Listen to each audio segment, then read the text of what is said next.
Star Wars es una franquicia polémica como pocas. Nacida en los 70s, ya tiene más de una docena de películas bajo su marca. Hasta parece tu abuela y tus 14 tíos. E igual que ellos, algunos están más cerca del panteón que de Navidad. Con el reciente estreno de The Mandalorian, han aumentado mucho los rumores de un posible reinicio de la franquicia, o por lo menos de las secuelas. Y la verdad, si lo hacen, qué bueno. Pinches secuelas no valen pa' pura verga. Chistes aparte, las secuelas son fácilmente una de las peores trilogías de la historia del cine. Tiene una cantidad de problemas ridícula, pero uno de los más evidentes si las miras en maratón, que no sé por qué te harías ese daño, es la falta de cohesión y dirección real a lo largo de las 3 películas. Así que hablemos un poco de esta franquicia y de cómo ha tratado estos problemas de dirección a lo largo de su historia. Partamos con lo malo. Cada una de las secuelas tiene una intención, una visión y una dirección muy diferente entre sí. El episodio 7 apunta a la nostalgia por la trilogía original, pero sin un plan a futuro claro para el espectador. El 8 apunta a la subversión del mito del Jedi y la Resistencia, pero sin tener claro qué era aquello que trataba de subvertir en primer lugar. Y el 9 es un parche de emergencia que intenta solucionar lo peor recibido de las 2 anteriores, pero sin escuchar realmente a su público ni comprender qué fue lo que salió mal. Dicho esto, es fácil ver el porqué el título del video. Es evidente el caos interno que hubo durante la producción, así como el evidente conflicto de ideas que hubo entre ambos directores. Se intentó revivir a la franquicia con ideas nuevas, pero sin saber realmente a dónde querían dirigirla o qué hacer con ella. O al menos esa es la impresión que da, y si la tenían, esta se vio interrumpida apenas en la segunda película, lo que da esta sensación de fragmentación que hay entre las 3. Y el resultado es obvio. Un desastre narrativo que no cierra las tramas, no deja crecer a ningún personaje, ni sabe realmente a dónde quieren ir. Y si lo sabían, ya no importa. Pero seamos más exactos. Partamos con uno de los ejemplos más pequeños. Poe Dameron es un piloto de la Resistencia, caracterizado como un hombre dedicado y con un enorme sentido del deber, que bien pudo haber muerto y no pasaba nada, ya que su objetivo dentro de esa película era solo ser dueño del BB-8 y sacar, o mejor dicho, ayudar a escapar a Finn. Para la segunda entrega, pasa a ser un irresponsable temerario que no le importa la muerte de toda su flota de bombarderos y los pilotos que iban dentro porque derribaron un destructor.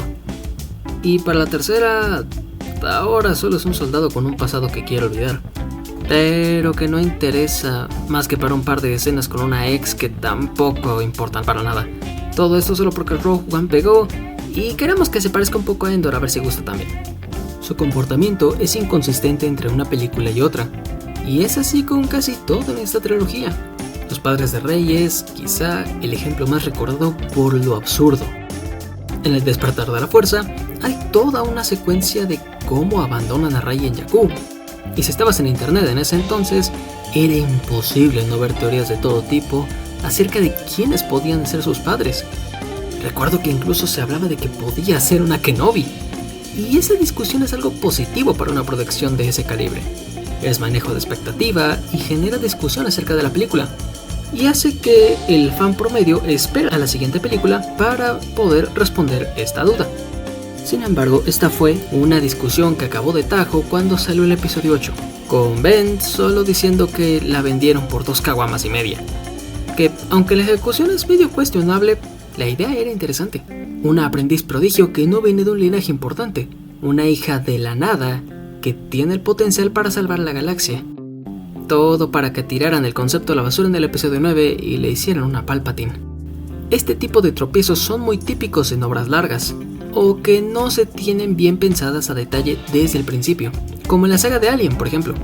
Pero son particularmente fuertes y visibles en esta trilogía, gracias a lo extenso que era y es el universo de Star Wars.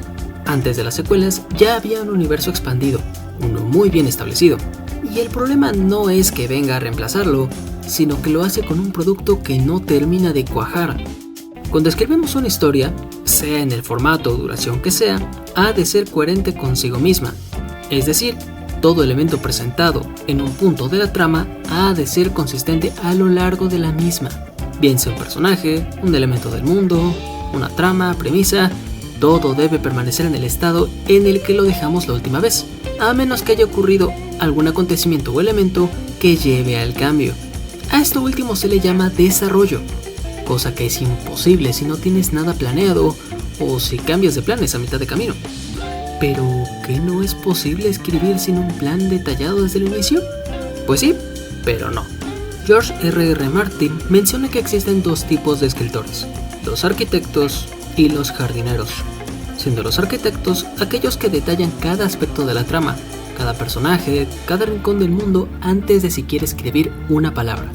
Por otro lado, los jardineros son quienes comienzan a escribir sin tener todos estos aspectos tan bien definidos, permitiendo que sean los personajes quienes actúen y lleven la historia a donde puedan o quieran. Bueno, yo no estoy tan de acuerdo con él, así que con toda la autoridad que me dan mis huevos, me toca decir que esta calificación es, como mínimo, simplista. Es una visión muy binaria, y si bien es imposible negar que ambos estilos son válidos para escribir, tampoco es como que sea un check que pasas o no pasas. No es el New Vegas. Es un espectro, uno en el que puedes tender más a uno o a otro, pero un espectro al fin y al cabo. Estés más cerca del jardinero o del arquitecto, sí o sí necesitas una idea clara de tus personajes, tu mundo y o la trama principal junto a su posible final. Puede ser más o menos rígida, más o menos detallada, pero debe existir. Sin una idea inicial, sin un personaje o un conflicto definido, solo estaréis escribiendo palabras medianamente coherentes, y eso no es una historia. En el mejor de los casos, sería una anécdota. Nuestro trabajo como escritores es plantear un conflicto, unos personajes, un objetivo y un espacio en el que se llevará a cabo todo lo anterior. El espectador o lector, por otro lado, debe detenerse y creer que lo que le cuentas ocurre realmente o involucrarse con los acontecimientos y personajes. A esto se le llama pacto ficcional. ¿Y adivina qué? La forma más fácil de romper este pacto es contradiciendo lo que ya le habías establecido. A esto se le debe prestar particular atención si tiendes más al jardinero, ya que si empiezas a olvidar datos, acontecimientos o en general cosas importantes que hayas dicho antes, el lector dejará de creer lo que le dices. Es por esto que decía que era indispensable tener una idea de qué quieres contar, quiénes son tus personajes o cómo quieres que termine. Así, será más fácil para ti como escritor tener las cosas más relevantes de tu historia bien claras desde el inicio y serás menos susceptible al error. Entonces, ¿tengo que hacer esquemas detallados del funcionamiento de mi mundo, mis personajes y una línea del tiempo clara? Oye, tampoco te pases. Es preferible que sepas esas cosas, claro que sí, pero no necesitas detallarlas al milímetro. Solo algo general tipo, el protagonista es Pepito, un cantante famoso. El conflicto es que, tras su divorcio, perdió la inspiración para seguir escribiendo canciones. Su objetivo entonces es buscar una nueva musa para sacar su nuevo álbum y no perder contrato con su disquera. Y va a terminar cuando, no sé, lo atropella un camión, algo así.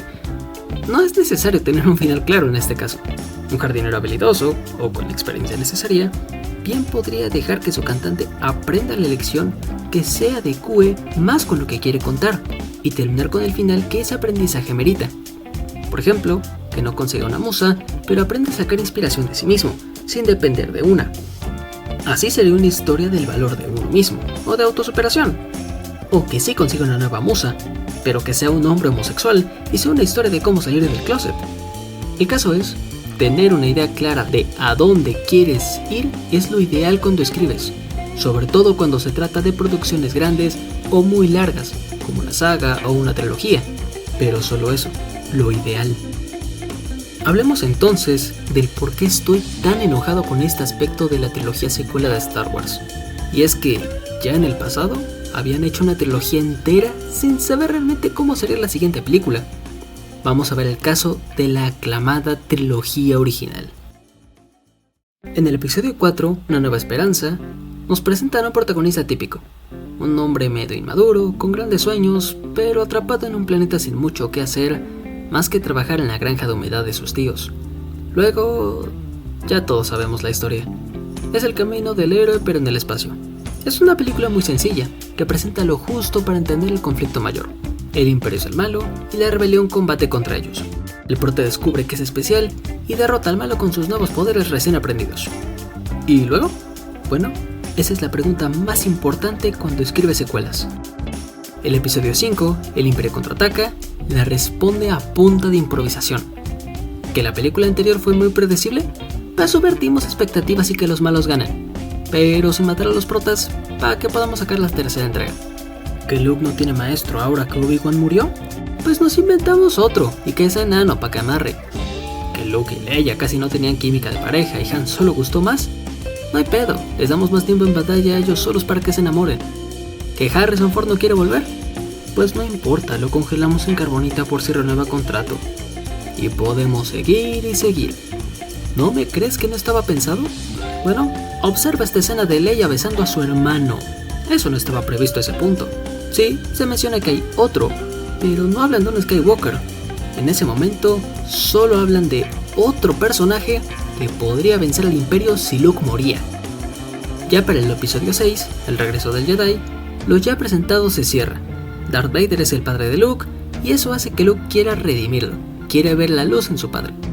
Ese misterio de que había otro, bueno, resulta que Luke tiene una hermana, Leia. El emperador, presentado en la película anterior, es vencido por la firmeza del hijo y la redención del padre. La necedad que Yoda condenó en la película pasada, ahora lo hace permanecer en la luz frente a Palpatine. E hicieron volver a Harrison Ford, y toda la subtrama de la carbonita se resolvió en las primeras escenas, así que no sirvió de mucho. Pero dime que esa escena de despedida no es icónica. Espera, ¿todo esto no te parece familiar? Exacto, por eso mencioné que apelaba a la nostalgia. Toda la trilogía secuela es, en muchos aspectos, un refrito o un plagio de estas películas. Pero esto abre la pregunta, ¿por qué la original sí y las secuelas no? ¿Es solo nostalgia? Pues no, esta vez no.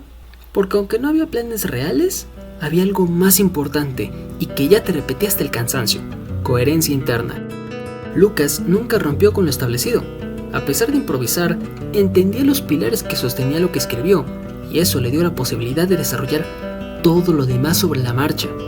Podía escribir casi lo que sea, porque tenía claro cómo funcionaba lo más importante de la trama. El Imperio, los Jedi, la Fuerza, los Sith, aunque ese último es medio debatible en ese punto, todo estaba más o menos claro, y al respetarlo junto a la caracterización y dar un buen desarrollo de personaje, o cuando menos uno competente, hicieron que fueran tan queridas, y que hasta la fecha sigan siendo referenciadas. No sabía dónde iba con seguridad, pero sabía lo que tenía en las manos en ese momento, y por eso lo que hizo después no contradijo nada. Han Solo pasó de contrabandista a general condecorado, y ese cambio lo vimos en pantalla.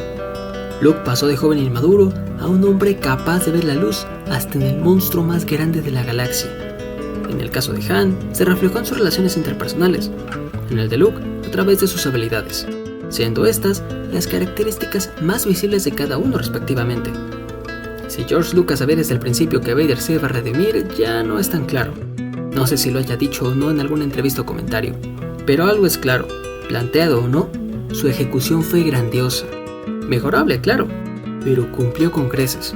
No contradijo nada, no presentó tramas que nunca se cerraron, no exageró los poderes de los protagonistas para luego nunca usarlos. No es perfecta, pero hizo algo que sus secuelas nunca pudo: manejar la falta de dirección sin perder sentido. ¿Que tiene agujeros en la trama?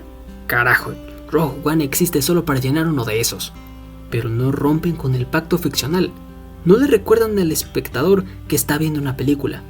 Si no rompes la ilusión, los errores se perdonan fácil. En el fondo, todos somos algo migajeros, sí, con aquello que nos gusta. Y siempre que el resultado sea agradable o positivo, podemos aceptar que nos escupan en la cara de vez en cuando. Los errores son inevitables, pero sí podemos prevenir que opaquen todo lo demás. Si te gustó el video, dale like, comparte y suscríbete al canal. Eso me ayudaría mucho para sostener este proyecto. Y sin nada más que decir, me despido. Hasta la próxima.